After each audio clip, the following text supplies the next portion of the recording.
ಸ್ವರೂಪ research centre ಸತತವಾಗಿ 20 ವರ್ಷಗಳಿಂದ ಕ್ಯಾಂಪ್ಗಳನ್ನು ಕಂಡಕ್ಟ್ ಮಾಡ್ತಾ ಉಂಟು. ಸ್ವರೂಪ ನನಗೆ ತುಂಬಾ ಸರ್ಪ್ರೈಸ್ ಗಳನ್ನು ಕೊಟ್ಟಿದೆ. ನಿಮ್ಮ ಟೆಕ್ಸ್ಟ್ ಬುಕ್ ಅನ್ನ ಪಟ್ ಅಂತ ಓದಿ ಮುಗಿಸ್ಲಿಕ್ಕೆ ಅಂತ ನಾವು ನಿಮ್ಗೆ 10 ಮೆಮರಿ ಟೆಕ್ನಿಕ್ ನ ಕೊಡ್ತೇವೆ.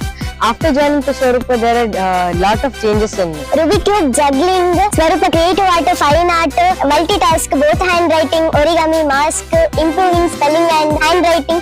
ಇದೆಲ್ಲದರ ಜೊತೆ 10 ಭಾಷೆಯನ್ನು ಪರಿಚಯಿಸುತ್ತಿದ್ದೇವೆ. ಈ ಕ್ಯಾಂಪಿಗೆ 4th ಕ್ಲಾಸ್ ಇಂದ ಮೇಲೆ ಅವರು ಯಾರು ಸಹ ಅಟೆಂಡ್ ಆಗ್ಬೋದು. ಪೇರೆಂಟ್ಸ್, ಟೀಚರ್ಸ್, ಸ್ಟೂಡೆಂಟ್ಸ್ ಎಲ್ಲರೂ ಬರ್ಬೋದು. ಸ್ವರೂಪದಲ್ಲಿ ಯಾಕೆ ಅನ್ನೋ ಪ್ರಶ್ನೆ ಇಲ್ಲ, ಯಾಕೆ ಆಗಲ್ಲ, ಇದು ಒಂದೇ ಇರೋದು. Swarupa will be a turning point in your life. So ಈ ಕಲಿಕಾ ಹಬ್ಬಕ್ಕೆ ನೀವು ಬನ್ನಿ, ಎಲ್ಲರನ್ನು ಕರೆತನ್ನಿ. ಧನ್ಯವಾದಗಳು. ಇದು ಅದಲ್ಲ ಇದು ಅದಲ್ಲ ಇದು ಅದಲ್ಲ ಇದು ಅದಲ್ಲ ಇದು ಅದಲ್ಲ ಇದು ಅದಲ್ಲ ಇದು ಅದಲ್ಲ ಇದು ಅದಲ್ಲ ನಮ್ಮದೇ ಸ್ವರೂಪ ನಮ್ಮದೇ ಸ್ವರೂಪ ನಮ್ಮ ಸ್ವಸ್ವರೂಪ.